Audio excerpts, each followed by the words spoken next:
नमस्कार दोस्तों।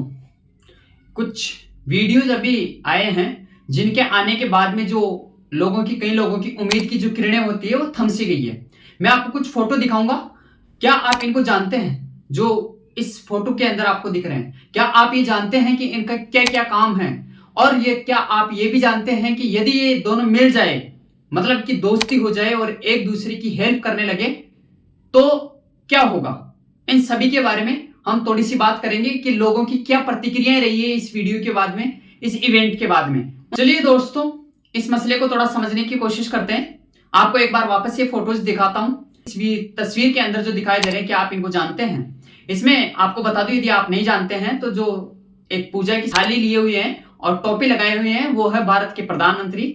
और भारत के प्रधानमंत्री की एक तरफ भारत के चीफ जस्टिस ऑफ इंडिया जो है, दूसरी तरफ सीजीआई की जो पत्नी है वो आपको दिखाई दे रही है और पूजा की जा रही है यहाँ पर। अब आप ये कहेंगे कि इसमें क्या है, यहाँ पर तो सिर्फ पूजा की जा रही है। अब देखते हैं, इस तस्वीर पर इसका एक वीडियो भी था, लेकिन वो कॉपीराइट की वजह से हम यहाँ नहीं दिखा पाएंगे उसको। लेकिन फिर भी आपको ये ट्वीट आप देख सकते हैं। ये एक ट्वीट आया है प्रेम कुमार जी, जो कि एक वरिष्ठ पत्रकार हैं। उन्होंने ट्वीट पर ट्वीट करते हुए लिखा है कि पीएम नरेंद्र मोदी को पूजा करने के लिए सीजीआई का ही घर क्यों मिला? सीजीआई डीवाई चंद्रचूड़ के घर पीएम का जाना खतरनाक है। आगे लिखा है कि सीजीआई और पीएम के व्यक्तिगत और एकांत की जो इस प्रकार की मुलाकात है, उसकी परंपरा नहीं रही है।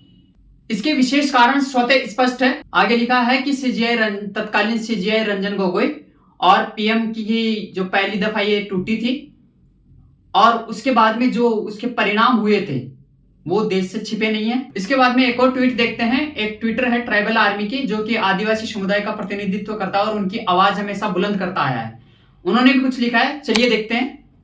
भारत के चीफ जस्टिस डीवाई चंद्रचूड़ और भारत के पीएम का साथ में गणपति पूजा में भाग लेना धर्मनिरपेक्षता और न्यायिक निष्पक्षता पर सवाल उठाता है।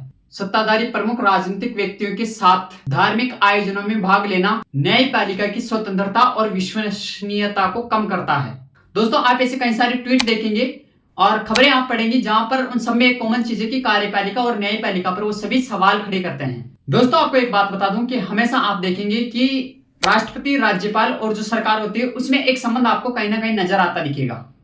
और यदि दोस्तों इसके बाद में न्यायपालिका जो है, केवल न्यायपालिका छूटिए, यदि वो भी सरकार से उसकी भी दोस्ती हो जाए और उसका फायदा सरकार को मिले, तो दोस्तों कई लोगों की जो उम्मीदें हैं वो बाढ़ में बह जाने जैसा प्रतीत होता है। वैसे आप सभी समझदार हैं, आप इसके परिणाम जो हैं वो समझ सकते हैं और जान सकते हैं। मेरा काम था आप तक ये बात पहुंचाना कि ऐसा कुछ हुआ है, आपको उस पर सोचना चाहिए। जय हिंद।